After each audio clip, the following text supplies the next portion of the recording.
ಬಾಡಿಗೆಗಳು ಯಾವುದು ಇಲ್ವಂತೆ, ಅದಕ್ಕೆ ಇವಾಗ ಮಜ್ಜಿಗೆ ಕುಡಿಯೋಣ ಅಂತ ಹೋಗ್ತಾ ಇದೀವಿ. ಯಾವ್ದು ಈ ಗಾಡಿ ಬಂದೈತೆ, ಓಕೆನಾ ಆಗತ್ತ ಅದು?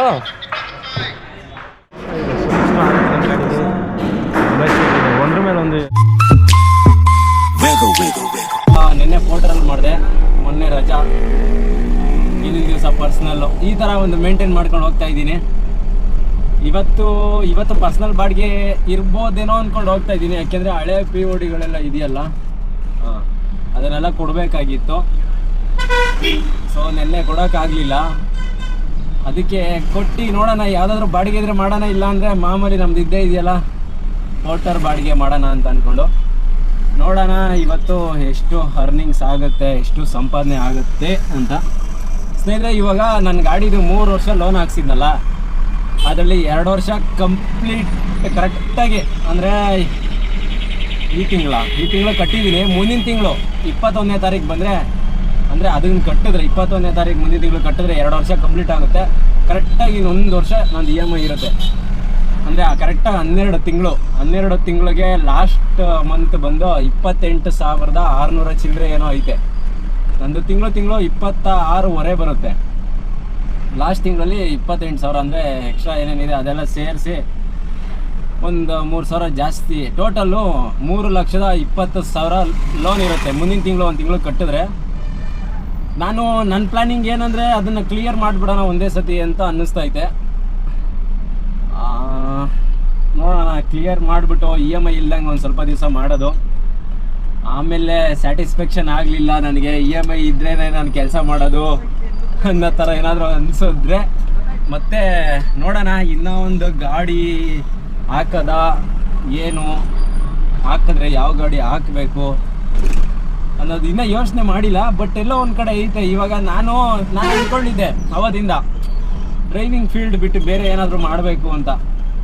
ಬೇರೆ ಮಾಡಬೇಕು ಅಂದರೆ ಕಲಿಬೇಕು, ಯಾವುದನ್ನೇ ಆಗಲಿ ಕಲಿದಂಗೆ ಮಾಡೋಕ್ಕಾಗಲ್ಲ. ಒಂದು ಬಿಸ್ನೆಸ್ ಆಗಲಿ ಯಾವುದಾದ್ರೂ ಆಗಲಿ ಕಲಿಬೇಕು ಅಂದರೆ ಏನು ಮಾಡಬೇಕು, ಈ ಕಡೆ ಬಿಟ್ಟು ಆ ಕಡೆ ಹೋಗಬೇಕು. ನಾವು ಇಲ್ಲೇ ಒಂದೇ ಕಡೆ ಸ್ಟಿಕಾನ್ ಆಗಿ ಬೇರೆದನ್ನು ಕಲಿಯೋಕ್ಕಾಗಿಲ್ಲ. ಮಾಡಿದ್ರೆ ಇವಾಗ ಇದನ್ನೇ ಮಾಡ್ಕೊಂಡು ಹೋಗ್ಬೇಕು. ಅದಕ್ಕೋಸ್ಕರ ನಾನು ಇಷ್ಟು ದಿವಸ ಗಾಡಿ ಸಾಕು, ಮಾಡೋದು ಬೇಡ ಅಂತ ಅಂದ್ಕೊಂಡು ಪ್ಲ್ಯಾನಿಂಗಲ್ಲಿದ್ದೆ. ಬಟ್ ಇನ್ಮೇಲೆ ಇದನ್ನೇ ಮಾಡಬೇಕು ಅಂತ ಅನ್ನಿಸ್ತಾ ಇದೆ. ನೋಡೋಣ, ಇನ್ನೂ ಟೈಮ್ ಐತೆ. ಈಗಂತೂ ಸಡನ್ನಾಗಂತೂ ಮಾಡಲ್ಲ. ಒಟ್ಟಿನಲ್ಲಿ ನೆಕ್ಸ್ಟ್ ತಿಂಗಳು EMI ಕ್ಲಿಯರ್ ಮಾಡಿಬಿಡ್ತೀನಿ. ನನಗೆ ಸಾಲ ಇದ್ದರೆ ಒಂಥರ ಏನೋ, ಇವಾಗ ಸಾಲ ಇಲ್ಲ ಅಂದರೆ ದುಡಿದಿದ್ದೆಲ್ಲ ನಮಗೆ ಅಲ್ವೇನಪ್ಪ ಅನ್ನೋದೊಂದು ಸಮಾಧಾನ ಇರುತ್ತೆ. ಬಟ್ ಕೆಲವರು ಹೇಳ್ತಾರೆ ಸಾಲ ಇಲ್ಲ ಅಂದರೆ ಸೋಂಬೇರಿ ಆಗೋಗ್ಬಿಡ್ತೀವಿ, ದುಡಿಯಲ್ಲ ಹಂಗೆ ಹಿಂಗೆ ಅಂತ. ನೋಡೋಣ, ಸಾಲ ತೀರಿಸ್ಬಿಟ್ಟು ನೋಡೋಣ. ನೋಡಿ, ಒಂದು ವರ್ಷಕ್ಕೇ ಏನಿಲ್ಲ ಅಂದರೂ 3 ಲಕ್ಷ 3.5 ಲಕ್ಷ ನಮ್ಮದು ಲೋನ್ ಇರುತ್ತೆ. ಇವಾಗ ತಿಂಗಳಿಗೆ 25, ನಾನು ಇವಾಗ ಲೋನ್ ಕಟ್ಕೊಂಡು ಹೋಗ್ತಾ ಇದ್ದೀನಲ್ಲ, ಅದೇ ತಿಂಗಳಿಗೆ 25,000 ಉಳಿಸಿದ್ರೆ 2 ತಿಂಗಳಿಗೆ 50,000 ಆಗೋಯ್ತು. 4 ತಿಂಗಳಿಗೆ 1 ಲಕ್ಷ ಆಗೋಯ್ತು. ನೋಡೋಣ, ಒಂದು 2-3 ತಿಂಗಳು ಸಾಲ ಲೋನ್ ಇಲ್ದಂಗೆ ದುಡಿಯೋಣ. ನೋಡಿ, ಇವಾಗ 2 ವರ್ಷ ಅಷ್ಟೇ ನಾವು ಹೊಸ ಗಾಡಿ ತಗೊಂಡ್ರೆ. ಅಂದಾಗಲೇ ಇವಾಗ ನೆಕ್ಸ್ಟು ಗಾಡಿ ಏನಾದ್ರು ಪ್ರಾಬ್ಲಮ್ಗಳು ಬರ್ತಾ ಇರುತ್ತೆ, ಗಾಡಿ ಓಡಿರುತ್ತೆ, ಅವತ್ತಿಂದ ಹಳೆ ಗಾಡಿ ಆಗ್ತಾ ಇರುತ್ತೆ, ಖರ್ಚುಗಳು ಹಂಗೆ ಇರುತ್ತೆ. EMI ಮುಗಿದೋಯ್ತು ಅಂದ್ಬಿಟ್ಟು ಖರ್ಚಿಲ್ದಂಗೆ ಇರೋಲ್ಲ. ನೋಡಿ, ಇವಾಗ ಇನ್ಸೂರೆನ್ಸ್ ಬರುತ್ತೆ ಮೇ ತಿಂಗಳಲ್ಲಿ ಇನ್ಸೂರೆನ್ಸ್ ಬರುತ್ತೆ.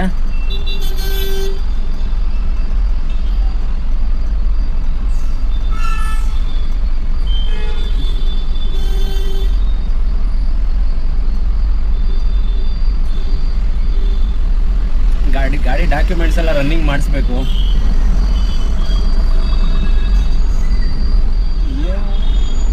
ಹಾಯ್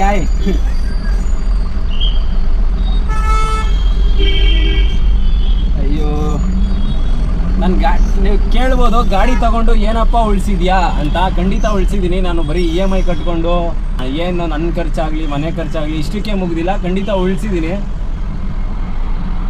ಇವಾಗ ಇವಾಗ ಲೋನ್ ಕ್ಲಿಯರ್ ಮಾಡಬೇಕು ಅಂತ ಇದ್ದೀನಿ. ಅದೆಲ್ಲ 2 ವರ್ಷದಲ್ಲ, 1 ವರ್ಷದಲ್ಲಿ. ಅಂದರೆ ನಾನು ಗಾಡಿ ತೊಗೊಂಡು 2 ವರ್ಷ ಆಯ್ತು. ಇಲ್ಲಿಗೆ 1 ವರ್ಷ ಏನು ಅಂದರೆ ಉಳಿಸ್ಲಿಲ್ಲ. ಸ್ವಲ್ಪ ನನಗೆ ಎಷ್ಟು ಉಳಿತೈತೆ ಏನು ಅದೆಲ್ಲ ತಿಳ್ಕೊಳ್ಳೋಕ್ಕೆ ಅಷ್ಟು 1 ವರ್ಷ ತೊಗೊಂಬಿಟ್ಟೆ ಟೈಮು. ಅಂದರೆ ಖರ್ಚುಗಳು ಹಂಗಿತ್ತು ಬಿಡ್ರಿ ಅವಾಗ. ಇವಾಗ 1 ವರ್ಷದಿಂದ ಇಷ್ಟು ಏನು ಒಂದು 3 ಲಕ್ಷ ಉಳಿಸಿದ್ದೀನಿ.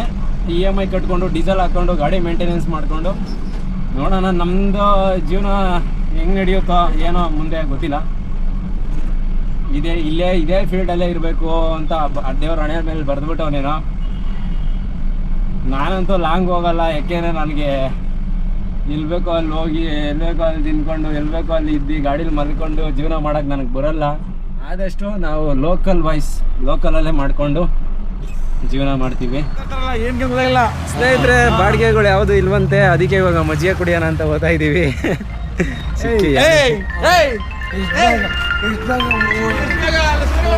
ಹಲೋ, ಯಾರೋ ರೀಚಾರ್ಜ್ ಇಲ್ಲ ಅಂತ ಒಂದು 50 ಸಲ ಫೋನ್ ಮಾಡ್ತಾನೆ. ಮಜ್ಜಿಗೆ ಕುಡಿಯೋಣ ಬಿಸಿಲಿಗೆ ಅಂತ ಹೋಗ್ತಾ ಇದ್ದೀವಿ. ಮಜ್ಜಿಗೆ ಕುಡ್ಕೊಂಡು ನೋಡೋಣ ಪೋಟ್ರಲ್ಲಿ ಯಾವುದಾದ್ರೂ ಮಾಡೋಣ. ಅಂದರೆ ಇಷ್ಟು ದಿವಸ ನಾನು ಏನಂದರೆ ನಮ್ಮ ಮಾಕ್ಲಿನಲ್ಲೇ ವೆಯ್ಟ್ ಮಾಡ್ತಾ ಇದ್ದೆ. ಇವಾಗ ಪೋಟ್ರಲ್ಲಿ ಆರ್ಡ್ರ್ಗಳು ತುಂಬ ಕಡಿಮೆ ಆಗೋಗಿರೋದ್ರಿಂದ ನೋಡಿ ಫುಲ್ಲು ಗರಮ್ಮು AC ಹಾಕೊಂಡು ಕುಂತಿದ್ದೀನಿ, ಆಯ್ತಾ ಇಲ್ಲ. ಇವಾಗ ಬಾಡಿಗೆಗಳು ಬೇರೆ ಕಡಿಮೆ ಆಗಿರೋದ್ರಿಂದ ಅದಕ್ಕೆ ಒಂದು 7 ಕಿಲೋಮೀಟ್ರ್ ಹೋದರೆ ಪೀಣಿ ಹೋಗ್ಬಿಡ್ತೀನಿ. ಆ ಸರೌಂಡಿಂಗಲ್ಲಿ ಹೋದರೆ ಸ್ವಲ್ಪ ಒಳ್ಳೊಳ್ಳೆ ಬಾಡಿಗೆಗಳನ್ನ ಬಂದರೆ ನೋಡಿ ಎತ್ಕೊಂಡು ಮಾಡೋಣ ಅಂದ್ಬಿಟ್ಟು ಹೋಗ್ತಾ ಇದ್ದೀನಿ. ನೋಡೋಣ ಇವತ್ತು ಹೆಂಗಿರುತ್ತೆ ಏನು ಕಲೆ ಅಂತ. ಇವಾಗಲೇ 11:45 ಆಗೋಯ್ತು, ಟೈಮು ಮಧ್ಯಾಹ್ನ ಆಗೋಯ್ತು.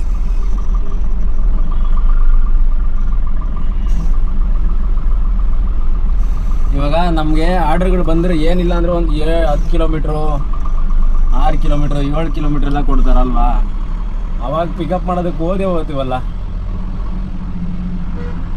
ಅದಕ್ಕೆ ಯಾಕೆ ಇಲ್ಲಿ ನಿಂತ್ಕೊಂಡು ಇನ್ನೊಂದು ಗಾಡಿಗಳು ಜಾಸ್ತಿ ಆಗ್ಬಿಡೈತಿ ಇಲ್ಲಿ, ಮತ್ತು ಬಾಡಿಗೆಗಳು ಅಷ್ಟಕ್ಕಷ್ಟೇ, ಕಾಂಪಿಟೇಷನ್ ಜಾಸ್ತಿ, ಗಾಡಿಗಳು ಜಾಸ್ತಿ ಇದ್ರೆ. ಒಂದೇ NTTF ಸರ್ಕಲ್ ಹತ್ರ ಇದ್ದೀನಿ. ಇವಾಗ ಒಂದು ಆರ್ಡ್ರ್ ಬಂದೈತೆ. ಇದೇ ಆರ್ಡ್ರ್ ಬಂದು ನಮ್ಮ ಏರಿಯಾಯಿಂದ ಬಿದ್ದಿದ್ರೆ ಅಮೌಂಟ್ ಜಾಸ್ತಿ ಬಂದಿರೋದು, ಪೀಣಿಯಿಂದ ಬಿದ್ದಿರೋದಕ್ಕೆ ಕಡಿಮೆ. ನಾನು ಯಾವುದಾದ್ರೂ ಒಂದು ಮಾಡ್ತಾ ಇರೋಣ, ಸುಮ್ಮನೆ ಕೂತ್ಕೊಳ್ಳೋದು ಯಾಕೆ ಅಂದ್ಬಿಟ್ಟು ಎತ್ಕೊಂಡೆ. ಎಲ್ಲಿಗೆ ಅಂದರೆ ಹೆಣ್ಣೂರು ಹತ್ರ ಬಿದ್ದಿರೋದು. 3 ಕಿಲೋಮೀಟ್ರ್ ಪಿಕಪ್ ಐತೆ, ಹೋಗ್ತಾ ಇದ್ದೀನಿ. ಯಾವುದಾದ್ರೂ ಫಸ್ಟು ಒಂದು ಚಿಕ್ಕದೇ ಮಾಡೋಣ, ಆಮೇಲೆ ಇನ್ನೊಂದು ದೊಡ್ಡದು ಮಾಡೋಣ. ನಾವು ಈ ಕಡೆನೇ ಬೇಕು ಆ ಕಡೆನೇ ಬೇಕು ಅಂತ ಕಾಯ್ಕೊಂಡು ಕೂತ್ಕೊಂಡ್ರೆ ಆಗಲ್ಲ ಅಂತ ಹೇಳಿ ಎತ್ತಿದ್ದೀನಿ. ಕ್ಯಾಂಟ್ರ್ ಲೋಡ್ ಮಾಡ್ತಾ ಇದ್ದಾರೆ. ಇಲ್ಲೇ ಎಂಡ್ ಆಯಿತು, ಈ ಬಿಲ್ಡಿಂಗ್ ಹತ್ರನೇ. ಫೋನ್ ಮಾಡ್ತಾ ಇದ್ದೀನಿ, ಫೋನ್ ಎತ್ತುತ್ತಾ ಇಲ್ಲ ಅವರು.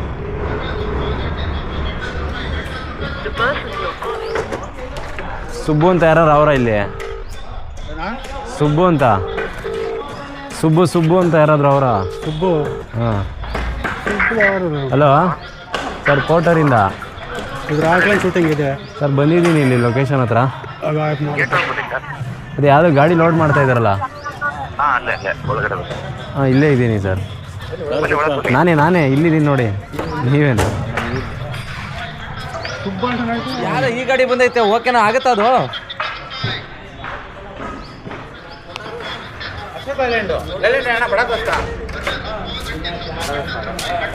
80 ಚೇರು ಒಂದು ಸೋಫಾ ಆಗುತ್ತಾ ಅಣ್ಣ? 497 ಅಂದರೆ ಇಲ್ಲಿ ಬನ್ನಿ ಅಣ್ಣ, ಇದು ತೋರಿಸ್ತೀನಿ. ಗೊತ್ತು ಅವ್ರಿಗೆ, ಟಾಟಾ 497 ಗೊತ್ತಿಲ್ಲ, ಅದೇ ಐಡಿ ರೀ ಇದು. ಅವ್ರ ಗಾಡಿ ತೋರಿಸಿ, ಎಲ್ಲೈತೆ ಮತ್ತೆ ಕೇಳ್ಕೊಳ್ಳಿ ಅಂತಿದ್ದ. ಅಲ್ಲ, ಏನು ಗಾಡಿ ಇರುತ್ತೆ ಅದೇ ಹಾಕ್ಬೇಕಲ್ವ ನೀವು? ಅದೇ ಅಷ್ಟೇ ಬರುತ್ತಣ್ಣ, ನಿಮ್ಮ ಕಂಟೈನರ್ ಗಾಡಿ ಹಂಗೆ ಕಾಣಿಸುತ್ತೆ ಅಷ್ಟೇ. 80 ಚೇರ್ ಇದೆ. ಹಾಂ, ಒಂದ್ರ ಮೇಲೆ ಒಂದು ಇದೇ ಥರ ನಡಕ್ಕಾಗೋದಿದ್ದು. ಹಾಂ,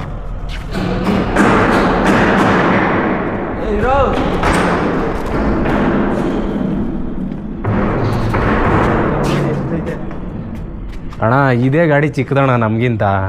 ಅಯ್ಯೋ ಆಯ್ತು, ಈಗ ಅಷ್ಟು ಹಿಡಿಯುತ್ತಾ? 100% ಇದಕ್ಕಾದರೆ ನಮ್ಮ ಗಾಡಿಗೂ ಆಗುತ್ತೆ. ಇದಕ್ಕಾಗಿ ಇದರಲ್ಲೇ ತಂದಿದ್ದಿತ್ತು. 100% ಆಗುತ್ತೆ ನಮ್ಮ ಗಾಡಿ. ನಾನು ಇದೆಲ್ಲ ಅದರಲ್ಲೇ ತಂದಿದ್ದಾ? ಸೀಟ್ಗಳು ಇದೆಯಾ? ಇದು ಹಾಂ, 4 ಇಡ್ಬೋದಾ? ಅಂದರೆ ಹಿಂಗೆ ಉದ್ದ 5 ಹಾಕಿದ್ದೀನಿ ಅಷ್ಟೇ. 5ಕ್ಕಿಂತ ಜಾಸ್ತಿನೇ ಹಿಡಿಯುತ್ತೆ, ಬಟ್ 5 ಆದರೂ 100 ಆಗಿಬಿಡುತ್ತೆ.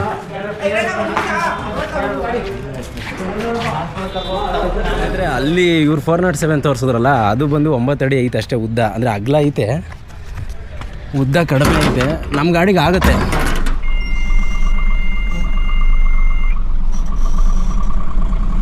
ನೋಡಿ ತೋರಿಸ್ತೀನಿ ಇವಾಗ ಎಷ್ಟು ಆಗುತ್ತೆ ಎಷ್ಟು ಗ್ಯಾಪ್ ಮಿಗುತ್ತೆ ಅಂತ. ಸ್ನೇಹಿತರೆ ಇದು ಬಂದು ಶೂಟಿಂಗಿಗೆ ಏನೋ ಸೆಟ್ ರೆಡಿ ಮಾಡ್ತಾವ್ರೆ, ಆಗಲ್ಲ ಅಂತಂದರು. ಆಯಿತು ಆರಾಮಾಗಿ. ನಮ್ದು ಏರ್ ಕಟ್ರ್ ಐತಲ್ಲ ಇಲ್ಲಿ, ಅಲ್ಲೆಲ್ಲ ಹಾಕ್ಬೋದಾಗಿತ್ತು, ಹಾಕಿಲ್ಲ. ಆದರೂ ಹಿಡ್ದೈತೆ. ಇನ್ನೇನು ಆ ಚೇರ್ಗಳದ್ದು ಫಾರ್ಮ್ ಏನೋ ಐತೆ ಅದು ಮಾತ್ರ ಹಾಕ್ತಾವ್ರೆ. 407 ಇಷ್ಟೇ ಬಂದಿತ್ತಾ? ಹೌದಾ, ಇವತ್ತು ಬಂದ್ರಾ? ಇನ್ನೇನು ಚೇರೇ ಇಷ್ಟೇ ತಾನೇ? ಚೇರೆಲ್ಲ ಕಂಪ್ಲೀಟ್ ಆಯಿತು? ಚೇರೆಲ್ಲ ಕಂಪ್ಲೀಟಾ?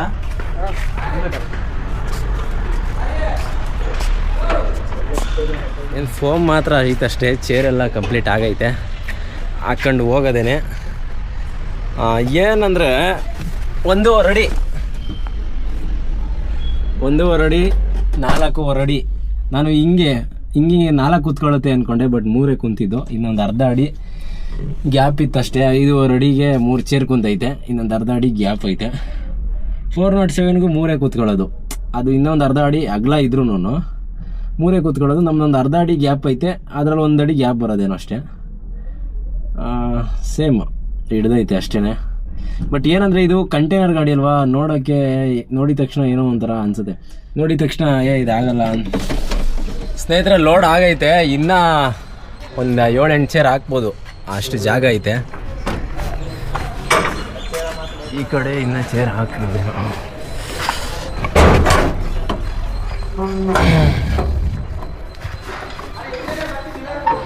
ಹೋಗದಾ? ಲೊಕೇಶನ್ ಹತ್ರ ಹೋಗ್ಲಾ? ಹಾಂ. ಇನ್ನೊಂದು ನನಗೆ ಯಾಕೆ ಸ್ವಲ್ಪ ಡೌಟ್ ಆಗಿದ್ದು ಅಂದರೆ, ಒಂದು ಸೋಫಾ ಐತೆ ಅಂತ ಹೇಳಿದ್ರು. 80 ಚೇರು ಫಾರ್ಮ್ಗಳು ಚೇರ್ದು, ಆಮೇಲೆ ಸೋಫಾ ಐತೆ ಅಂತ ಹೇಳಿದ್ರು. ಸೋಫಾ ಅಂದರೆ ನಾನು ಮಾಮೂಲಿ ಮನೇಲಿ ಹಾಕ್ತಾರಲ್ಲ ಅಗಲ ಉದ್ದ ಸೋಫಾ, ಅದು ಅಂದ್ಕೊಂಡೆ. ಅದಕ್ಕೆ ಸ್ವಲ್ಪ ಡೌಟ್ ಇತ್ತು. ಬಟ್ ಅದು ಉದ್ದ ಸೋಫಾ ಅಲ್ಲ, ಇದು ಚೇರ್ ಥರ ಹಿಂಗೈತೆ, ಸಿಂಗಲ್ ಸೀಟ್ರು, ಒಬ್ರು ಕೂತ್ಕೊಳ್ಳೋದು. ಸ್ನೇಹಿತರೆ ಇಲ್ಲಿಂದ 19 ಕಿಲೋಮೀಟ್ರ್. ಇಷ್ಟೇನಾ ಅಮೌಂಟ್ 19 ಕಿಲೋಮೀಟ್ರಿಗೆ? ಮೈ ಗಾಡ್. ಆಹಾ, ಅದು ಕಬ್ಬಿಣ ಚೇರ್ಗಳು ಗ್ಯಾಪ್ ಐತಲ್ಲ, ಗುಂಡಿಗೆ ಬಿಟ್ಟರೆ ದಡಾರ್ ಅಂತ ಹೊಡಿತಾ ಐತೆ. ಸ್ನೇಹಿತರೆ ಬಂದೆ ಹೆಣ್ಣವ್ರಿಗೆ. ನೋಡಿ ಇಲ್ಲಿ 2 ಗೇಟ್ ಇದೆ ನೋಡಿ, 2ನೇ ಗೇಟಲ್ಲಿ ಬನ್ನಿ ಅಂತಂದರು. ಮೋಸ್ಟ್ಲಿ ಇದು ಏನೋ ಸೆಟ್ ಹಾಕೋದು ಅಂತ ಅನ್ಸುತ್ತೆ. ಶೂಟಿಂಗಿಗೆ ಯಾವ ಥರ ಬೇಕು ಅದರ ಸೆಟ್ ಹಾಕೊಂತಾರಲ್ಲ ಅದು.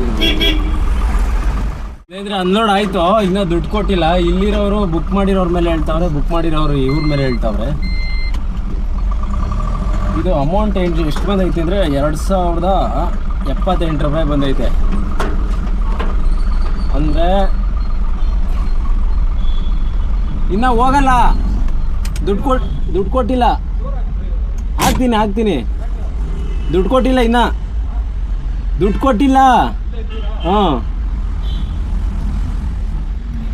ನಂದು ಬಂದು 1466 ರೂಪಾಯಿ ಪೋರ್ಟ್ರಲ್ಲಿ ಬಂದಿರೋದು.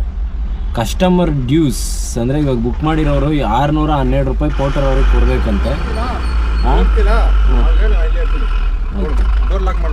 ಸರಿ ಇಲ್ಲೇ ಇರ್ತೀನಿ, ದುಡ್ಡು ಕೊಟ್ಟ ಮೇಲೆ ಹೋಗೋದು. ಕಸ್ಟಮರು ಏನೋ ಹಳೆ ಬ್ಯಾಲೆನ್ಸ್ ಕೊಡಬೇಕೇನೋ ಅವ್ರಿಗೆ 612 ರೂಪಾಯಿ. ಅದಕ್ಕೆ 2078 ರೂಪಾಯಿ ಕರೆಕ್ಟ್ ಮಾಡಿ ಅಂತ ತೋರಿಸ್ತಾರೆ. ನನ್ನ ಹತ್ರ ಕಟ್ ಮಾಡ್ತಾರೆ ಇವರು, ನಾನು ಅವ್ರ ಹತ್ರ ಇಸ್ಕೊಂಡ್ಮೇಲೆ 612 ರೂಪಾಯಿ ನನ್ನ ಹತ್ರ ಕಟ್ ಮಾಡ್ತಾರೆ ನೋಡಿ. ಹಿಂಗೆ ಇವಾಗ ಅವರು ಏನಂತಾರೋ ಏನೋ ಗೊತ್ತಿಲ್ಲ, ದುಡ್ಡು ಹಾಕೋಕ್ಕೆ ಇನ್ನೂ ಹಾಕಿಲ್ಲ. ಇನ್ನು ಅವ್ರ ಮೇಲೆ ಇವ್ರ ಮೇಲೆ ಹೇಳ್ತಾವ್ರೆ. ಹಾಂ ಬರ್ತೀನಿ. ಕಸ್ಟಮರ್ ಏನು ಹೇಳ್ತಾವ್ರೆ ಅಂದರೆ, ನಿಮ್ದು ಏನು ಬಂದಿದೆಯೋ ಅದು ಮಾತ್ರ ಹಾಕ್ತೀನಿ, ನಾನು ಹಳೆ ಪೇಮೆಂಟ್ ಎಲ್ಲ ಮಾಡಿದ್ದೀನಿ, ಇವಾಗ ಇಷ್ಟು ಮಾತ್ರ ಹಾಕ್ತೀನಿ ಅಂತವ್ರೆ. ನಾನು ಹೇಳ್ತಾ ಇದ್ದೀನಿ ಅಣ್ಣ ನನ್ನ ವ್ಯಾಲೆಟಲ್ಲಿ ಕಟ್ ಮಾಡ್ತಾರೆ ಅಷ್ಟೇ ಹಾಕಿದ್ರೆ ಅಂತ ಹೇಳ್ತಾ ಇದ್ದೀನಿ. ನಾನು ಪೇಮೆಂಟ್ ಮಾಡಿದ್ದೀನಿ ಅಂತವ್ರೆ. ಕಸ್ಟಮರ್ ಕೇರಿಗೆ ಫೋನ್ ಮಾಡಿದ್ರೆ ಫೋನೇ ಬರ್ತಾಯಿಲ್ಲ, ಬಂದ್ರೂ ಕಟ್ ಆಗ್ತಾಯಿದೆ ಕಾಲು. ನಾನು ಮತ್ತೆ ರಿಕ್ವೆಸ್ಟ್ ಆಗ್ತಾಯಿದ್ದೀನಿ, ನಿಮ್ಮ ರಿಕ್ವೆಸ್ಟ್ ಪ್ರಗತಿಯಲ್ಲಿದೆ, ಬರುತ್ತೆ ವೆಯ್ಟ್ ಮಾಡಿ ಅಂತಾರೆ. ಫೋನೇ ಬರ್ತಾಯಿಲ್ಲ ನೋಡಿ. ಎಷ್ಟು ಈ ಒಂದು ಬಾಡಿಗೆ ಹೊಡೆದು ಈ ದರಿದ್ರ ಪೋರ್ಟರ್ ಅವರು ಎಷ್ಟೋ ತನಕ ನಾನು ಇಲ್ಲೇ ನಿಂತ್ಕೊಳ್ಳಿ ಹೇಳ್ರಿ. ಹೊಡೆದಿದ್ದೀನಿ ಬಾಡಿಗೆ, ಅನ್ಲೋಡ್ ಆಗೈತೆ. ದುಡ್ಡು ಕಲೆಕ್ಟ್ ಮಾಡೋಕ್ಕೆ ಎಷ್ಟು 2 ಗಂಟೆಗೆ ಅನ್ಲೋಡ್ ಆಗಿದೆ, 3/4 ಗಂಟೆ ಆಯಿತು. ಇನ್ನು ಇವ್ರು ದುಡ್ಡು ಹಾಕಿಲ್ಲ.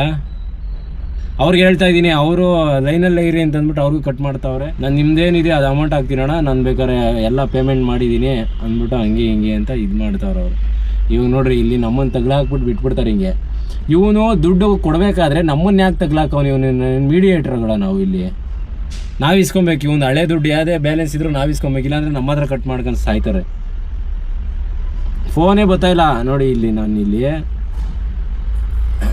ನೋಡಿದೆ, ನಿಮ್ಮ ಹಿಂದಿನ ವಿನಂತಿಯನ್ನು ಪ್ರಕ್ರಿಯೆಯಲ್ಲಿದೆ, ದಯವಿಟ್ಟು ನಿರೀಕ್ಷಿಸಿ, ನಮ್ಮ ತಂಡವು ಮರಳಿ ಕರೆ ಮಾಡುತ್ತದೆ ಅಂತ. ಅರ್ಧ ಗಂಟೆ ಆಯಿತು, ಒಂದೇ ಒಂದು ಸತಿ ಫೋನ್ ಬಂತು, ಇಮಿಡಿಯೇಟ್ ಕಟ್ ಆಯಿತು. ಹಿಂಗೆ ಗೊತ್ತಾಯ್ತೆ, ಒಂದು ಫೋನ್ ಬಂದಿಲ್ಲ. ಯಾರಿಗೆ ಹೇಳ್ಬೇಕು ಇವಾಗ? ಏನು ಕಚಡ ನನ್ನ ಮಕ್ಕಳು. ಅವರು ದುಡ್ಡು ಹಾಕಲ್ಲ ಅಂತ ಹೇಳ್ತಾ ಇಲ್ಲ, ಅವ್ರು ನನಗೇನು ತೋರಿಸಿತ್ತು ಅಮೌಂಟು ಅಷ್ಟು ಮಾತ್ರ ಹಾಕ್ತೀನಿ ಅಂತ ಹೇಳವ್ರೆ. 612 ರೂಪಾಯಿ ಆ್ಯಡ್ ಆಗಿರೋದು, ಅದನ್ನ ಹಾಕಲ್ಲ ಸರ್ ನಾನು ಮಾಡಿಬಿಟ್ಟಿದ್ದೀನಿ ಅಂತವ್ರು. ಯಾರನ್ನ ಹಿಡ್ಕೊಳ್ಳೋದು ಇವಾಗ? ಇಲ್ಲ ನಮ್ಗೆ ಹಾಕಿ ಅಂತ ನಾನು ಹೇಳೋಕ್ಕಾಯ್ತದ? ಹಾಂ, ನಾನು ಹಾಕಿ ಅಂತ ಹೇಳ್ತಾ ಇದ್ದೀನಿ, ಅವ್ರು ಹಾಕಲ್ಲ ಅದನ್ನು ಅಂತ ಹೇಳ್ತಾವ್ರೆ. ಏನು ಮಾಡೋದು ಹಿಂಗಾದರೆ? ಹಲೋ ಸರ್, ಹಂಗೆ ಅದು ಸ್ಕ್ರೀನ್ಶಾಟು ನೀವು ಪೇಮೆಂಟ್ ಮಾಡಿದ್ದೀರಲ್ಲ ಅದು ಕಳಿಸ್ಕೊಡಿ ಸರ್. ಹಾಂ ಕಳಿಸ್ತೀನಿ. ಹಾಂ ಕಳಿಸ್ತೀನಿ. ಇನ್ನೊಂದು ಸತಿ ಪೋರ್ಟ್ವ್ರಿಗೆ ಒಂದು ಫೋನ್ ಮಾಡಿ ಟ್ರೈ ಮಾಡಿ ಸರ್. ಹಾಂ ಓಕೆ. ನಂದ್ರಲ್ಲಿ ಕಟ್ ಮಾಡಿಬಿಡ್ತಾರೆ, ಅದಕ್ಕೋಸ್ಕರ ನಾನೇನು ಮಾಡಲ್ಲ ಇವಾಗ. ಅವರು ಇವಾಗ ಹಾಕಲ್ಲ ಅಂದರೆ ನಾನು ಇನ್ನೇನು ಮಾಡೋಕ್ಕಾಯ್ತದೆ? ಬಾಡಿಗೆ ಹಾಕಲ್ಲ ಅಂದರೆ ತಪ್ಪಾಗುತ್ತೆ. ನಾನು ಪೇಮೆಂಟ್ ಮಾಡಿದ್ದೀನಿ, ನಾನೇ ಕೊಡಲಿ ಅಂತ ಹೇಳ್ತಾವ್ರೆ. ಹಾಂ ಈಗ ಬಂತು ಫೋನು ನೋಡಿ, ಕಟ್ಟಾಯಿತು. ಫೋನ್ ಬಂತು, ಇಮಿಡಿಯೇಟ್ ಕಟ್ಟಾಯಿತು, ಕಾಲ್ ಎಂಡ್. ಹಿಂಗೆ ಹಿಂಸೆ ಕೊಟ್ಟರೆ ಮಧ್ಯದಲ್ಲಿ ಇಟ್ಕೊಂಡು ನಮ್ಮನ್ನ, ಇವನು ದುಡ್ಡು ಬರಬೇಕು ಅಂದರೆ ಇವನು ಇಸ್ಕೊಬೇಕು ಏನಾರ ಮಾಡಿ. ಬುಕ್ಕಿಂಗೇ ಆಗಬಾರ್ದು ಅವ್ರಿಗೆ ಅಲ್ವಾ? ಬುಕ್ಕಿಂಗ್ ಆಗಿ ಎಲ್ಲ ಆಗಿ ಹಳೆ ಬ್ಯಾಲೆನ್ಸ್ ಐತೆ ಈಸ್ಕೊಳ್ರಿ ಅಂತ ಅಂದ್ಬಿಟ್ಟು ನಮ್ಮ ಹತ್ರ ಕಟ್ ಮಾಡ್ಕೊಂಡು ನಾವೇನು ಮಾಡೋಣ ಹೇಳ್ರಿ? ಇವನು ಯಾರೋ ಕಳ್ಳ ಇದ್ದಂಗೆ ಅವನೇ, ದುಡ್ಡು ಕೊಟ್ಟಿಲ್ಲ ಅನ್ಸ್ತದೆ. ಓದ್ಸತಿ ಯಾವುದೋ 3 ವೀಲರೋ ಟಾಟಾ ಏಸೋ ಬುಕ್ ಮಾಡಿದ್ನೇನೋ, ಅವ್ರು ಕಂಪ್ಲೇಂಟ್ ಮಾಡಿರ್ತಾರೆ, ಅದಕ್ಕೆ ಬ್ಯಾಲೆನ್ಸ್ ಇವಾಗ ಇದು ಮಾಡ್ಕೊಳ್ಳೋ ಥರ ಮಾಡವ್ರೆ. ಅಟ್ಲೀಸ್ಟ್ ಏನಾನ ಮಾಡ್ಕೊಳ್ಳಿ ಗುರು, ಆಯಿತು ಈಸ್ಕೊಳ್ಳೋಣ. ಫೋನು ರೆಸ್ಪಾನ್ಸ್ ಮಾಡ್ಬೇಕು ತಾನೆ ಪೋರ್ಟರ್ ಫೋನ್ ಇವಾಗ ನಾನು ನೋಡಿ ಎಷ್ಟು ಸತಿ ಇಲ್ಲಿ ಹಾಕ್ತಾಯಿದ್ದೀನಿ ಅಂದರೆ ರಿಕ್ವೆಸ್ಟು, ಅದು ಫೋನ್ ಮಾಡಿದ್ರೆ ಹೋಗಲ್ಲ. ಈ ಥರ ರಿಕ್ವೆಸ್ಟ್ ಹಾಕಬೇಕು. ಸಂಬಂಧಿತ ಸಮಸ್ಯೆಗಳು, ಅಂತಿಮ ದರವನ್ನು ಪಾವತಿಸಲು ಸಿದ್ಧವಿಲ್ಲ. ಹಾಂ ಹೌದು, ಇಷ್ಟೆಲ್ಲ ಕೊಟ್ಟಮೇಲೆ ನೋಡಿ ಹಿಂದಿನ ವಿನಂತಿ ಪ್ರಕ್ರಿಯೆಯಲ್ಲಿದೆ ಅಂತ ಬರ್ತದೆ. ಫೋನೇ ಬರಲ್ಲ, ಬಂದ್ರೂ ಕಟ್ಟಾತೈತೆ. ಈಗ ಫೋನ್ ಮಾಡವ್ರೆ 1 hour 52. ನಾನು 2 ಗಂಟೆಗೆ ಅನ್ಲೋಡ್ ಆಗಿದ್ದು, ಇವಾಗ 2:52. ಈಗ ಫೋನ್ ಮಾಡವ್ರೆ. ಅವನು ಇನ್ನೂ ಪೇಮೆಂಟೇ ಹಾಕಿಲ್ಲ. 1400 ಹಾಕು ಅಂತ ಇದ್ದೀನಿ, ಅದು ಹಾಕಿಲ್ಲ ಇನ್ನು. ಅಯ್ಯೋ, 1466 ರೂಪಾಯಿ ಟ್ರಿಪ್ ಫೇರ್ ಇದೆ. ಅಂದರೆ ನನಗೆ ತೋರಿಸಿದ್ದು ಅಷ್ಟೇ ಸ್ಟಾರ್ಟಿಂಗು. ಇವಾಗ ಟೋಟಲು 2078 ರೂಪಾಯಿ ಬಂದಿದೆ. 612 ರೂಪಾಯಿ ಏನೋ ಗ್ರಾಹಕರ ಬ್ಯಾಲೆನ್ಸ್ ಅಂತ ಏನೋ ತೋರಿಸ್ತಾ ಇದೆ. ನಾನು ಅವ್ರಿಗೆ ಈ 2078 ರೂಪಾಯಿ ಪೇ ಮಾಡಿ ಅಂತ ಕೇಳ್ತಾ ಇದ್ದೀನಿ. ಅವರು ನಂದು ನಿಮ್ಮದೇನೋ ಹಳೆ ಬ್ಯಾಲೆನ್ಸ್ ಇದೆ ಸರ್, ಅದು ಆ್ಯಡ್ ಆಗಿ ಬಂದಿದೆ ಇಲ್ಲಿ ಅಂತ. ಅದಕ್ಕೆ ನಾನು ಅದನ್ನೆಲ್ಲ ಪೇ ಮಾಡಿದ್ದೀನಿ. ಇವಾಗ ನಾನು ನಿಮಗೆ ಸ್ಟಾರ್ಟಿಂಗ್ 1466 ತೋರಿಸಿತ್ತು, ಅಷ್ಟೇ ಪೇ ಮಾಡ್ತೀನಿ ಅಂತವ್ರೆ. ಬಟ್ ನನಗೆ ಕ್ಯಾಶ್ ಕಲೆಕ್ಟ್ ಮಾಡಬೇಕಾಗಿರೋದು 2078 ಅಂತ ತೋರಿಸ್ತಾ ಇದೆ ಮೇಡಮ್. ಓಕೆ, ಸಾರಿ ಸರ್, ಈ ಥರ ಇಶ್ಯೂ ಆಗಿರೋದಕ್ಕಾಗಿ thank you for the information. ನೀವು ಲೈನಲ್ಲಿ ನಾನು ಡೀಟೇಲ್ಸ್ನ ಚೆಕ್ ಮಾಡ್ತಾ ಇದ್ದೇನೆ. ಹಾಂ ನೋಡಿ, ಒಂದು ಬಾಡಿಗೆ ಬಂದಿದ್ದೀನಾ, ಕಮಿಷನ್ ಎಲ್ಲ ಕಟ್ಟಾಗಿ ಇದರಲ್ಲಿ ಎಷ್ಟು ಉಳಿಯುತ್ತೆ? ಈ ಥರ ತಗೊಂಬಂದು ಕುಂಡಿಸಿ ನಮಗೆ ಈಗ ದುಡ್ಡು ಇಸ್ಕೊಳ್ಳೋಕ್ಕೆ ನೋಡಿ 1 hour ಆಯಿತು, ಇನ್ನೂ ಕೊಟ್ಟಿಲ್ಲ. ಇನ್ನೂ ಎಷ್ಟೊತ್ತಾಗುತ್ತೋ ಗೊತ್ತಿಲ್ಲ. ಇನ್ನೊಂದು ಬಾಡಿಗೆ ಮಾಡೋದು ಬೇಡವಾ? ಇಲ್ಲೇ ಇರಲ್ಲ ನಾನು. ಇವಾಗ ಇದು ಎಂಡ್ ಕ್ಯಾಶ್ ಕಲೆಕ್ಟೆಡ್ ಅಂತ ಕೊಟ್ಟಾದ್ಮೇಲೆ ನೆಕ್ಸ್ಟ್ ಆರ್ಡ್ರ್ ಬರೋದು ನನಗೆ ಬಂದರೆ. ಇವಾಗ ಇನ್ನೂ ಲೇಟ್ ಆಯಿತು ಅಂದರೆ ಆಮೇಲೆ ಬಂದರೂ ಆಯಿತು, ಬರ್ದಿದ್ರು ಆಯಿತು, ಯಾರನ್ನು ಕೇಳಬೇಕು? ಯಾವುದು ಮಾಡಿಲ್ಲ ಮೇಡಮ್. ನಮ್ಮದು ಏನು ಟ್ರಿಪ್ ಫೇರ್ ಇದೆ ಅದು ಮಾಡಿಲ್ಲ, ನಿಮ್ಮದು 612 ರೂಪಾಯಿ ಡ್ಯೂ ಇದೆಯಲ್ಲ ಅದು ಮಾಡಿಲ್ಲ. ಟೋಟಲ್ 2078 ಬಂದು ತೋರಿಸ್ತಾ ಇದೆ, 1 ರೂಪಾಯಿ ಕೊಟ್ಟಿಲ್ಲ. ಅದು ಪೇಮೆಂಟ್ ಆಗಿದೆ ಅಂತ ಹೇಳ್ತಾ ಇದ್ದಾರಲ್ಲ ಮೇಡಮ್, 612 ರೂಪಾಯಿ ಬಂದಿದೆಯಲ್ಲ ಅದು. ಸಾರಿ ಸರ್, ಚೆಕ್ ಮಾಡ್ತಾ ಇದ್ದೀನಿ ಸರ್ ಲೈನಲ್ಲಿ. ಓಕೆ, ಪ್ಲೀಸ್ ಒಂದು ನಿಮಿಷ ಲೈನಲ್ಲಿ ಕಾನ್ಫರೆನ್ಸ್ ತಗೋತಾ ಇದ್ದೀನಿ ಕಸ್ಟಮರ್ನ. ಹಾಂ, ಒಂದು ನಿಮಿಷ ಲೈನಲ್ಲಿ ಮಾತಾಡಿ ಸರ್. ನಾನು ಶ್ವೇತಾ, ಪೋರ್ಟರ್ ರೆಸಲ್ಯೂಷನ್ ಟೀಮಿಂದ ಮಾತಾಡ್ತಾ ಇರೋದು. ನಿಮ್ಮದು I D name Subbu correct ಅಲ್ವಾ ಸರ್? ಹೌದು. 400 ಪಿಕಪ್ ಡ್ರಾಪ್ ಲೊಕೇಶನ್ ಇರೋದು ಹೆನ್ನೂರು ಗಾರ್ಡನ್. ಇಲ್ಲಿ ಒಂದು ಆರ್ಡರ್ದು ನಮ್ದು ಆರ್ಡರ್ದು ಸರ್ ಪ್ಲೀಸ್ ಅಂದರೆ ಸರ್, ಇವಾಗ ನಿಮ್ಮದು ಪ್ರೀವಿಯಸ್ ಆರ್ಡರ್ದು ಡ್ಯೂ ಇದೆ ಸರ್. ಅಮೌಂಟ್ ಪೇ ಮಾಡಿದ್ರಲ್ಲ ನೀವು, ಪೇ ಆಗಿದೆಯಾ ಆಲ್ರೆಡಿ? ಹಾ ಅದು ನೀವು ಸ್ಕ್ರೀನ್ಶಾಟ್ ನ ಕಳಿಸ್ಕೊಡಿ ಸರ್. ಹಾಯ್ ಅಂತ ಅದು ಮೇಲ್ ಐಡಿ ತಗೊಳ್ಳಿ sir, help@theportal.com. Mail ID use ಮಾಡಲ್ಲ. ಇಲ್ಲ ಸರ್, ಹಾಕಿ ಕೊಡ್ತೀನಿ, ಶೇರ್ ಮಾಡಿದಿರ ಸರ್. ಹೇಗೆ ಕಳಿಸ್ಬೇಕಂತ ಮೇಲ್ ಐಡಿಗೆ ಶೇರ್ ಮಾಡ್ಬೇಕಾಗುತ್ತೆ ನೀವು. ಇಲ್ಲ, ನನಗೆ ಯಾವ್ದಾರು ನಿಮ್ದು ವಾಟ್ಸ್ಆಪ್ ನಂಬರ್ ಸೆಂಡ್ ಮಾಡಿ. ವಾಟ್ಸ್ಆಪ್ ಇಲ್ಲ ಸರ್, ನೀವು ಮೇಲ್ಗೆ ಮಾಡ್ಬೇಕಾಗುತ್ತೆ ಸರ್. ವಾಟ್ಸ್ಆಪ್ ನನ್ಗೆ 3% ಚಾರ್ಜ್ ಇದೆ, ನೀವು ಯಾಕೆ ಹಿಂಗೆ ಮಾಡ್ಲಾ ಕೊಡ್ತಾ ಇದೀರಾ ನಮ್ಗೆ? ಅವ್ರಿಗೆ ಸರ್ ಅದು ಟ್ರಾನ್ಸಾಕ್ಷನ್ ಡೀಟೇಲ್ಸ್ ಬೇಕಾಗುತ್ತೆ ಸರ್, ಅದಕ್ಕೆ ಮೇಲ್ ಮಾಡಿ ಸರ್. ನಿಮ್ದು ಮೇಲ್ ಓಪನ್ ಮಾಡಿ ಅಲ್ಲಿ ಮಾಡೋಕೆ ಗೊತ್ತಾಗಲ್ಲ. ನಾನು ಹೇಳ್ಕೊಡ್ತೀನಿ ಸರ್ ಹೇಗ್ ಮಾಡ್ಬೇಕಂತ.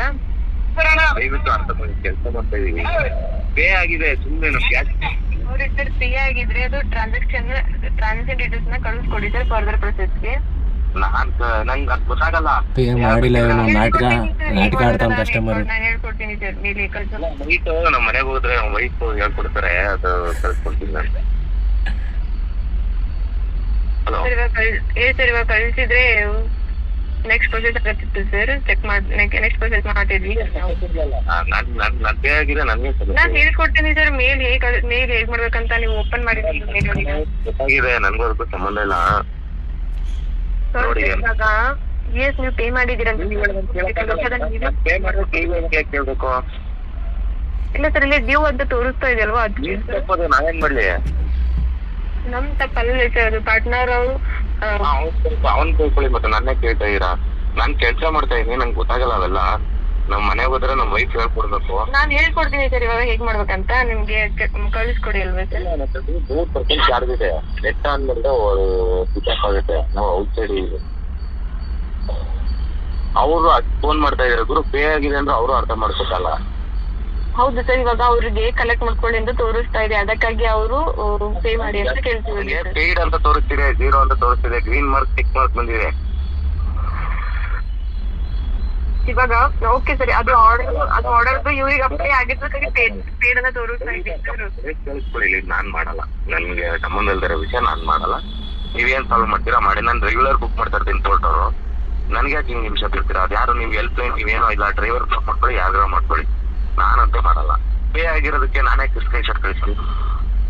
ಯಾಕಂತಂದ್ರೆ ಆದ್ರೆ ಏನೋ ಈಸಿ ಶೇರ್ ಮಾಡ್ಬೋದು. ನೀವು ಮೇಲ್ ಮಾಡಿ ಅಂದ್ರೆ ನಂಗೆ ಅದೆಲ್ಲ ಗೊತ್ತಾಗಲ್ಲ. ನಾನು ಹೇಳ್ಕೊಡ್ತೀನಿ ಸರ್ ಮೇಲ್ ಹೇಗ್ ಮಾಡ್ಬೇಕಂತ. ಅದು ಚಾರ್ಜ್ ಇಲ್ಲ, 3% ಚಾರ್ಜ್ ಇದೆ. ನೆಟ್ ಆನ್ ಮಾಡಿದ್ರೆ ಆಫ್ ಆಗೋಗುತ್ತೆ ನಂದು.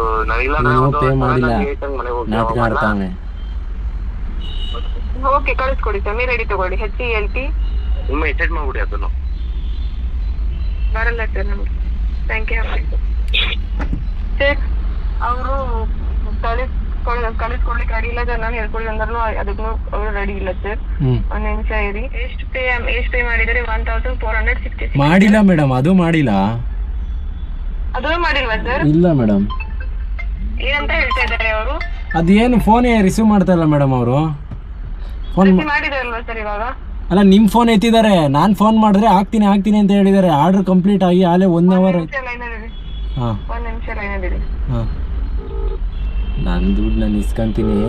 ಇಸ್ಕೊಂಡಂಗೆ ಏನಾಗಲ್ಲ, ನಾನು ಇಲ್ಲೇ ಇದ್ದೀನಿ. ಅವನ ಏನು ಕೊಡಲಿಲ್ಲ ಅಂದರೆ ನಾನು ಸೀನೇ ಕ್ರಿಯೇಟ್ ಮಾಡ್ತೀನಿ ನಿಮಗೆ. ಇವಾಗ ಅಮೌಂಟ್ ಅದರಲ್ಲಿ ಕಟ್ ಆಗುತ್ತಾ ಮೇಡಮ್? 612 ರೂಪಾಯಿ ಅವ್ರದ್ದು. ಹೌದು, ಕಟ್ ಆಗುತ್ತೆ ಸರ್. ಮೇಡಮ್ ಅವ್ರು ಯಾವಾಗ ರಿಚಾರ್ಜ್ ಮಾಡಿರ್ತಾರಲ್ವ ಅವ್ರು ನಿಮಗೆ ರಿಟರ್ನ್ ಆಗುತ್ತೆ ಸರ್. ಅಲ್ಲ ಮೇಡಮ್, ಅವ್ರು ಕೊಟ್ಟಿಲ್ಲ ಅಂದರೆ ನಮ್ದ್ರಲ್ಲಿ ಯಾಕೆ ಮೇಡಮ್ ಕಟ್ ಮಾಡ್ತೀರಾ? ಯಾಕಂದ್ರೆ ಅದು ಅಮೌಂಟ್ ಕಲೆಕ್ಟ್ ಮಾಡ್ಕೊಳ್ಳೋದು ನಿಮ್ಮ ಜವಾಬ್ದಾರಿ ಆಗಿರುತ್ತೆ ಸರ್. ಮೇಡಮ್, ನಂದು ಕಲೆಕ್ಟ್ ಮಾಡ್ಕೊಂಡಿದ್ದೀರಲ್ಲ ಟ್ರಿಪ್ ಫೇರು, ನಿಮ್ಮದು ಹಳೆ ಬ್ಯಾಲೆನ್ಸ್ ಬಂದು ಅದು ಅವ್ರದ್ದು ನಿಮಗೆ ಕೊಡಬೇಕಾಗಿರೋದು. ನಾನು ಹೆಂಗೆ ಮೇಡಮ್ ಕಲೆಕ್ಟ್ ಮಾಡ್ಕೊಳ್ಳಿ? ನಮ್ದ್ರಲ್ಲಿ ಯಾಕೆ ಕಟ್ ಮಾಡ್ತೀರಾ? ಅವ್ರು ಕೊಡಲ್ಲ, ಪೇಮೆಂಟ್ ಆಗಿದೆ ಅಂತ ಅವ್ರು ಹೇಳ್ತಾ ಇದ್ದಾರಲ್ಲ. ನೀವು ಆಗಿದೆಯೋ ಬಿಟ್ಟಿದೆಯೋ ಚೆಕ್ ಮಾಡಿಕೊಂಡು ನೀವು ಇದು ಮಾಡ್ಕೊಳ್ಳಿ ಮೇಡಮ್. ನಮ್ದ್ರಲ್ಲಿ ಕಟ್ಟಾದರೆ ನಾವೇನು ಮಾಡೋಣ ಮೇಡಮ್? ಹೋಗಲಿ, ಅವ್ರು ನನಗೆ ಕೊಡಬೇಕಾ ಬ್ಯಾಲೆನ್ಸ್ನ? ನಂದು ಅಮೌಂಟ್ ನನಗೆ ಕೊಟ್ಟಿದ್ದಾರಲ್ಲ.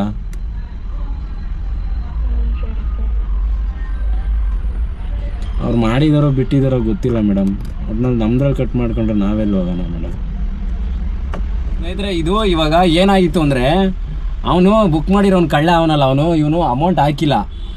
ಇವರು ಮೇಡಮ್ಮು ಇಷ್ಟು ದಿವಸದಲ್ಲಿ ಪೋರ್ಟರಲ್ಲಿ ಯಾರು ಇಲ್ಲಿವರೆಗೂ ಅಂದರೆ ಅವ್ರು ಅಮೌಂಟ್ ಹಾಕಿ ಅಂತ ಹೇಳಿದಾಗ ಹಾಕ್ತೀನಿ ಅಂತ ಅವ್ರು ಹೇಳಿದ್ರು. ಹಾಕ್ತಾರೆ ನೋಡಿ ಸರ್ ಅಂದ್ಬಿಟ್ಟು ಕಸ್ಟಮರ್ ಅವರು ಕಟ್ ಮಾಡಿಬಿಡ್ತಾಯಿದ್ರು. ಇವರು ಹಾಕಿದ್ರೆ ಸರ್ ಚೆಕ್ ಮಾಡಿ ಸರ್ ಅಂತ ಅವನು ಹಾಕೋವರೆಗೂ ಲೈನಲ್ಲೇ ಇದ್ದರು. ಫೋನ್ಪೇ ಇಲ್ಲ ಮೇಡಮ್ ಹಾಕಿಲ್ಲ ಅಂದೆ, ಗೂಗಲ್ ಪೇನಲ್ಲಿ ಚೆಕ್ ಮಾಡಿ ಸರ್ ಅಂದರು. ಗೂಗಲ್ ಪೇನಲ್ಲೂ ಹಾಕಿಲ್ಲ ಅಂತ ಹೇಳಿದೆ. ಅಲ್ಲಿವರೆಗೂ ಲೈನಲ್ಲಿ ಇದ್ದು ಮತ್ತೆ ಫೋನ್ ಮಾಡಿ ಇಷ್ಟೆಲ್ಲ ಮಾಡಿದ್ರು. ಅವರ ಒಂದು ಕೆಲಸಕ್ಕೆ ನಾನು ಇದುವರೆಗೂ ಆ ಥರ ಕಸ್ಟಮರನ್ನ ನಾನು ನೋಡಲಿಲ್ಲ. ಇನ್ನೊಂದು ಇವರು 612 ರೂಪಾಯಿ ನೀವೇ ಇಸ್ಕೊಬೇಕು, ನಿಮ್ಮ ಜವಾಬ್ದಾರಿ, ನಾನು ವ್ಯಾಲೆಟಲ್ಲಿ ಕಟ್ ಆಗುತ್ತೆ ಅಂತ ಹೇಳಿದ್ರು. ನಾನು ಹೇಳಿದೆ ಮೇಡಮ್ ಕೊಡಬೇಕಾಗಿರೋದು ಅವ್ರು ನಿಮಗೆ, ನನ್ನ ದುಡ್ಡು ನಾನು ಇಸ್ಕೊಂಡಿದ್ದೀನಿ, ನನ್ನ ದುಡ್ಡು ನನಗೆ ಹಾಕೋರೆ, ನಾವೇ ಯಾಕೆ ಮೇಡಮ್ ಕಟ್ ಮಾಡಿ ನಾವು ಕೊಡಲ್ಲ ಅಂತ ಹೇಳ್ತಾವ್ರಲ್ಲ ನಿಮ್ಮ ಮುಂದೆನೇ ನಾವು ನಮ್ದ್ರಲ್ಲಿ ಯಾಕೆ ಕಟ್ ಮಾಡ್ತೀರ ಅಂದಿದ್ದಕ್ಕೆ ಕಟ್ಟಾಗಿರೋದನ್ನ ಮತ್ತೆ ಕ್ರೆಡಿಟ್ ಮಾಡೋವ್ರೆ ಇವರು. 831 ರೂಪಾಯಿ ಕಟ್ಟಾಗಿತ್ತು ಟೋಟಲ್. ಒಂದು ಏನು ಕಮಿಷನ್ನು ವಿತ್ತು ಅವ್ರದ್ದು ಅಮೌಂಟು. ಮತ್ತು ನನಗೆ ಅದು ಕ್ರೆಡಿಟ್ ಆಗಿದೆ 613 ರೂಪಾಯಿ ಅಂತ ಕ್ರೆಡಿಟ್ ಆಗೈತೆ. ನಂದ್ರಲ್ಲೇನು ಕಟ್ಟಾಗಿಲ್ಲ. ನೋಡಿ ಹಿಂಗೆ ಈ ಆನ್ಲೈನ್ ಸವಾಸ ಎಷ್ಟು ತಲೆ ಕೆಡ್ಸ್ಕೊಬೇಕು. 2 ಗಂಟೆಗೆ ಅನ್ಲೋಡ್ ಆಗಿದ್ದು 3 ಗಂಟೆ ಆಯಿತು ಇದು ಕ್ಲಿಯರ್ ಆಗೋಷ್ಟರಲ್ಲಿ. ಸ್ನೇಹಿತರೆ ಅದು ಅನ್ಲೋಡ್ ಮುಗಿಸ್ಕೊಂಡು ವೆಯ್ಟ್ ಮಾಡ್ತಾ ಇದ್ದೆ. ಆರ್ಡ್ರ್ಗಳು ಬಂತು. ನಾನು 800ರಲ್ಲಿದ್ದೀನಿ. KR ಪುರಂ ಪಿಕಪ್ ಕೊಡ್ತಾವ್ರೆ. 10 ಕಿಲೋಮೀಟ್ರ್ ಪಿಕಪ್ ಬರ್ತಾಯಿತ್ತು. ನಾನು ಎತ್ತಲಿಲ್ಲ. ಸುಮಾರು 2-3 ಆರ್ಡ್ರ್ ಬಂತು. ಅದು ಅಷ್ಟೇ ಒಂದು 7 ಕಿಲೋಮೀಟ್ರ್ ಪಿಕಪ್ ಕೊಟ್ಟಿದ್ರು. ಅಲ್ಲ ನಾನು ಹೋಗಿ ಅಲ್ಲಿಗೆ ಪಿಕಪ್ ಮಾಡ್ಕೊಂಡು ಮತ್ತೆ ಇಲ್ಲಿಗೆ ಬರೋಕ್ಕೆ ಏನಕ್ಕೆ ಹೋಗಬೇಕು ಅಂದ್ಬಿಟ್ಟು ನಾನು ಎತ್ತಲಿಲ್ಲ. ಅಷ್ಟಿಷ್ಟು ದೂರ 10 ಕಿಲೋಮೀಟ್ರ್ 7 ಕಿಲೋಮೀಟ್ರ್ ಪಿಕಪ್ ಕೊಟ್ಟರೆ ಯಾರು ಹೋಗ್ತಾರೆ ಅದು ಸಿಟಿನಲ್ಲಿ. ಆಮೇಲೆ ಎಷ್ಟು ಹೊತ್ತಾದ್ಮೇಲೆ ಒಂದು 2-3 ಆರ್ಡ್ರ್ ಮಿಸ್ ಮಾಡಿದೆ. ಬಾಡಿಗೆಗಳೇ ಬರಲಿಲ್ಲ. ಇವಾಗ 5 ಗಂಟೆ. ಇವಾಗ ಒಂದು ಬಾಡಿಗೆ ಬಂದೈತೆ, ಅದು ಲೋಕಲ್ ಬಾಡಿಗೆ, ಇಂಥ ದೊಡ್ಡ ಅಮೌಂಟ್ ಏನಲ್ಲ. ನಾನು ಮಿನಿಮಮ್ ಇವಾಗಲೇ ಒಂದು 1000 ರೂಪಾಯಿ ಮಾಡಿದ್ನಲ್ಲ, ಅಲ್ಲಿಂದ ಇಲ್ಲಿಗೆ ಬಂದು ಕಮಿಷನ್ ಎಲ್ಲ ಕಟ್ಟಾಗಿ 1000 ರೂಪಾಯಿ ದುಡ್ದಿದ್ದೆ. ಇನ್ನೊಂದು ಅಟ್ಲೀಸ್ಟ್ ಒಂದು 2000 ರೂಪಾಯಿದಾದರೂ ಎತ್ತನ ಅಂದ್ಕೊಂಡು ಪ್ಲ್ಯಾನಿಂಗಲ್ಲಿದ್ದೆ. ಬಟ್ ಬರಲಿಲ್ಲ. ಅದಕ್ಕೆ ಇದು ಒಂದು ಬೈರ್ತಿ ಅಂತ ಬಿದ್ದೈತೆ ಇಲ್ಲಿಂದ. ಯಾವುದಾದ್ರೆ ಟೈಮಿಂಗ್ಸ್ ಬೇರೆ ಆಗೋಯ್ತಲ್ಲ, ಎತ್ಕೊಂಡು ಮಾಡ್ಕೊಂಡು ಹೋಗೋಣ ಅಂತ ಎತ್ತಿದ್ದೀನಿ. ಸುಮ್ಮನೆ ಇದು ಆಮೇಲೆ ಮಿಸ್ ಮಾಡಿಕೊಂಡ್ರೆ ಮುಗೀತು ಕತೆ ಅಂತ ಆ ಲೊಕೇಶನ್ ಹತ್ರ ಹೋಗ್ತಾ ಇದ್ದೀನಿ. 2 ಕಿಲೋಮೀಟ್ರ್ ಐತೆ ಅಷ್ಟೇ ಪಿಕಪ್ಪು. ಸ್ನೇಹಿತರೆ ಇದೇನೋ ಟೇಬಲ್ ಗೀಬಲ್ ಎಲ್ಲ ಲೋಡ್ ಮಾಡ್ತಾವ್ರೆ.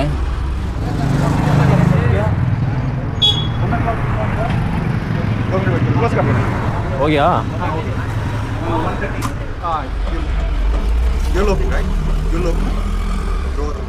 ಹಾಂ ಸ್ನೇಹಿತರೆ ಇವರು ಅನ್ಲೋಡ್ ಆಯಿತು. ಇವರು 4 ಜನ ಅವರೇ. ಇಬ್ಬರು ಮುಂದೆ ಕೂತ್ಕೊಂತಾರೆ, ಇನ್ನು ಇಬ್ಬರು ಹಿಂದೆ ಕೂತ್ಕೊಂತಾರೆ. ಡೋರ್ ಓಪನ್ ಮಾಡು ಅಂದರು. ನಾನು ಡೋರ್ಗಿನೆಲ್ಲ ಓಪನ್ ಮಾಡಲ್ಲ, ಎಕ್ಸ್ಟ್ರಾ ಚಾರ್ಜ್ ಆಗುತ್ತೆ, ಆಟೋದಲ್ಲಿ ಕಳ್ಸೋದಕ್ಕೆ ಮಾಡಿ ಕರ್ಕೊಂಡೋಗ್ಬಿಡಿ, ನಾವು ಡೈಲಿ ಕಳಿಸ್ತೀವಿ ಅಂದರು. ಗೂಡ್ಸ್ ಗಾಡಿನಲ್ಲಿ ಜನಗಳನ್ನ ಹಾಕಂಗಿಲ್ಲ ಅಂತ ಹೇಳಿ ನಾನು ಇಬ್ಬರನ್ನೇ ಕರ್ಕೊಂಬಂದಿದ್ದು. ಅವರಿಬ್ಬರು ಬೈಕಲ್ಲಿ ಬಂದರು. ಇವಾಗ ಅನ್ಲೋಡ್ ಆಗೈತೆ. ಪೀಣಿಯಾಗಿ ಬಂದು ಬಾಡಿಗೆ ಎತ್ಕೊಂಡು ಮಾಡಿದ್ದು ವೇಸ್ಟ್ ಆಗೋಯ್ತು. ಏನೂ ಇಲ್ಲ, ಲಾಸ್ ಇವತ್ತು. ಇಷ್ಟೆಲ್ಲ ದುಡಿದ್ಬಿಟ್ರೆ ನನ್ನ ಗಾಡಿನಲ್ಲಿ ಹೆವಿ ಕಷ್ಟ ಆಗ್ತಾಯಿದೆ ಇವಾಗ. ಈ ನಡುವೆ ಕೊನಾಡ್ಸಲೇನೇ ಬೇಕು ಅಂತಾರೆ, ಅವ್ರನ್ನ ಒಪ್ಪಿಸ್ಬೇಕು, ಮಾಡಬೇಕು. ಬೇಜಾರಾಗ್ತದೆ. ಎಲ್ಲ ಹೋಗಿ ಐಟಮ್ ಆಗುತ್ತೆ ನೋಡಿ. ನಾನು ಹೋಗಿತ್ತವ ಎಲ್ಲೂ ಐಟಮ್ ಆಗ್ದಂಗೆ ಉಳ್ಕೊಳ್ಳೋ ಥರ ಎಲ್ಲೂ ಆಗಿಲ್ಲ. ಐಟಮ್ ಆಗುತ್ತೆ, ಆದ್ರೂ ಅವ್ರಿಗೆ ಏನೋ ಒಂಥರ ಚಿಕ್ಕಾಡಿ ಥರ ಫೀಲ್ ಆಗುತ್ತೆ. ಕೇಳ್ತಾರೆ, ಅವ್ರನ್ನ ಒಪ್ಪಿಸ್ಬೇಕು, ಮಾಡಬೇಕು, ಹಿಂಸೆ ಆಗ್ತೈತೆ. ಇರಲಿ, ಏನು ಮಾಡೋಕ್ಕಾಗಲ್ಲ. ಸ್ನೇಹಿತರೆ ಇದಾಗಿತ್ತು ಈ ವಿಡಿಯೋ. ಇಷ್ಟೇ ಡ್ಯೂಟಿ ಕತೆ ಮುಗೀತು. 6:45 7 ಗಂಟೆ. ಯಾವುದಾದ್ರೂ ಅಕಸ್ಮಾತ್ ಬಂದರೆ ನಮ್ಮ ರಿಟರ್ನ್ ಬಾಡಿಗೆ ಸಿಕ್ಕಿದ್ರೆ ಮಾತ್ರ ಮಾಡ್ತೀನಿ, ಇಲ್ಲ ಅಂದರೆ ಇಲ್ಲ. ಹೋಗ್ತಾ ಇದ್ದೀನಿ ಸೀದಾ ಮನೆಗೆ ಖಾಲಿ. ಈ ವಿಡಿಯೋ ಇಲ್ಲಿಗೆ ಎಂಡ್ ಮಾಡ್ತೀನಿ.